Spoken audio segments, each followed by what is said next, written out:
Congress presidential polls are done and dusted, and now the Congress party needs to go on, move on and take some of the very critical decisions. The biggest challenge before the new Congress president, of course, is to win elections.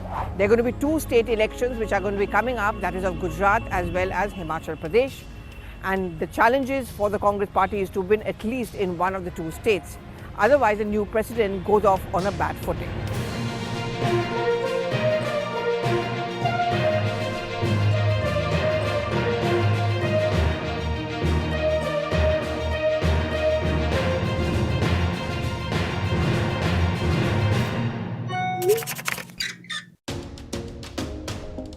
There are some more important decisions which need to be taken. If you remember, Mr. Shashi Tharoor throughout his entire campaign spoke about change. Think Tharoor, think change. But he also epitomizes the younger generation of the Congress party relatively in comparison to Mr. Mallikarjun Kharge. You also remember in the last Lok Sabha elections when Rahul Gandhi stepped down as the party president, one main complaint he had was that some of the seniors did not support him. They did not support his idea of this electoral slogan of Chaukidar Chor Hai and on the Rafale issue. The seniors defended themselves by saying that they didn't think that this could be a poll plank against the Prime Minister and it could boomerang.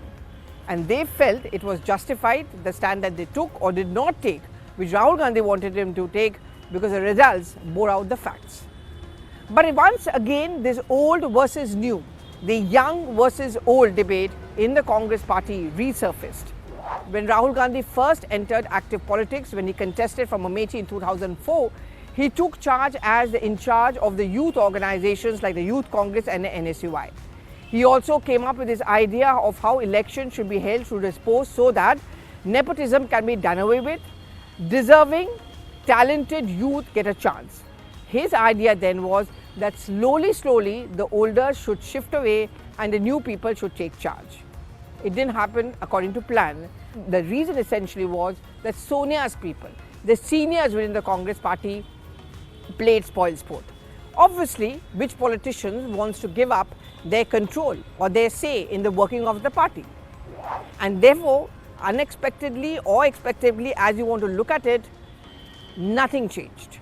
Rahul Gandhi had to take a step back. He had to watch the seniors control the day-to-day running of the Congress. So now we come back to the present situation. What Rahul Gandhi as a Congress president could not do, will the present president be able to do, which is give the young people a chance finally. Now let's talk about state by state, and one of the first states which comes to mind is that of Rajasthan. Waiting in the wings perennially, of course, seems to be Sachin Pilot. Now Sachin Pilot, young leader, was a PCC chief and he feels that he deserves it. But more importantly, if you make Sachin Pilot the chief minister ahead of the state elections, most probably he's going to be pitted opposite Vasundhara Raje Scindia. Again, young versus the old. He does not really carry a baggage. He's going to be seen as someone who is a younger face for the aspirational population of Rajasthan. And this could, according to those who support him, have a bearing on the 2024 Lok Sabha elections.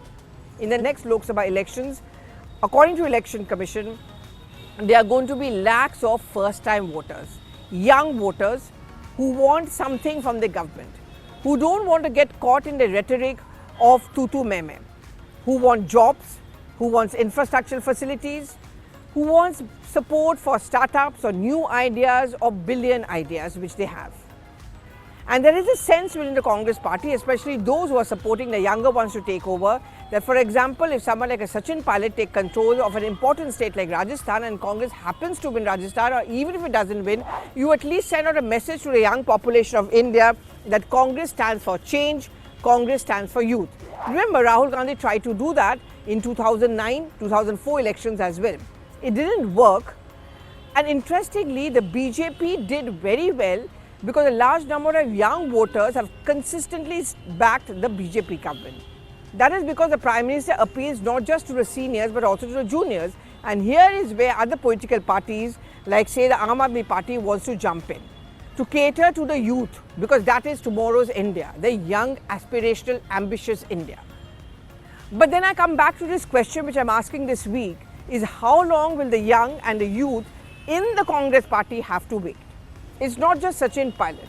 If you look at the age of the CWC, the average weight is 65 plus. Where the young people are given a chance.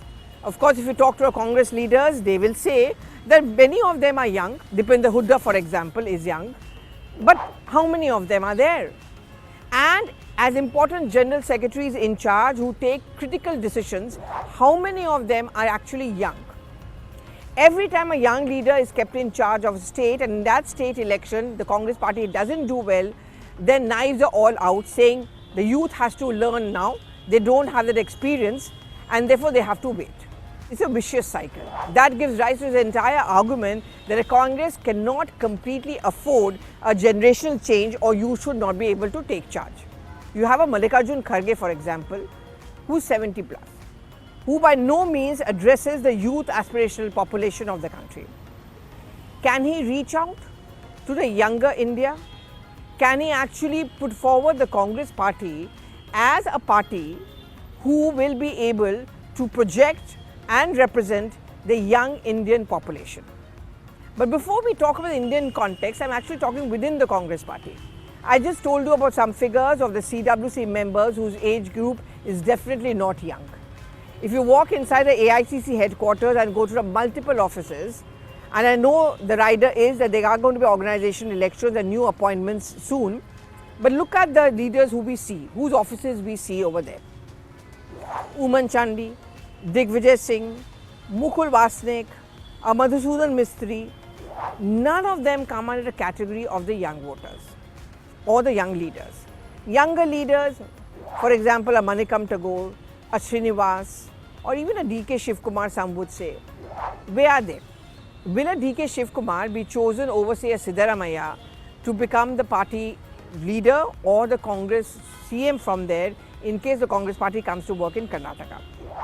The continuance of Ashok Gehlot in Rajasthan bears testimony to the fact that the Congress perhaps is not ready for the change, is perhaps not ready for that youthful look. There was a lot of hope when Priyanka Gandhi Vadra took charge of UP, but once the Congress party did not do well, even she doesn't seem to be up and about. If Rahul Gandhi could not bring about that generation change in the Congress party, then this question arises is that does the Congress leadership now even want that change? Are they so scared that if you let go of experience, you give rise to another G23? Because the genesis of the G23, despite some of the young leaders being a part of it, also bore out from the fact that the seniors were feeling left out, and an Anand Sharma, a Ghulam Nabi Azad, a Kapil Sibal for that matter. And therefore, we come back to the same question is that the Congress wants to bring about a change in terms of the country's politics. But the Congress, can it change itself? Or is it going to be business as usual?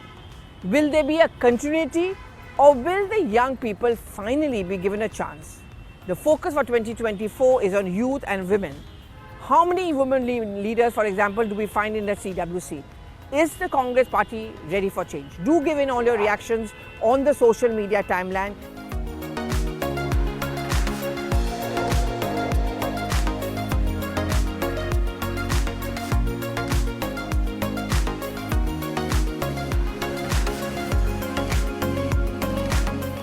Thank you so much for watching once again.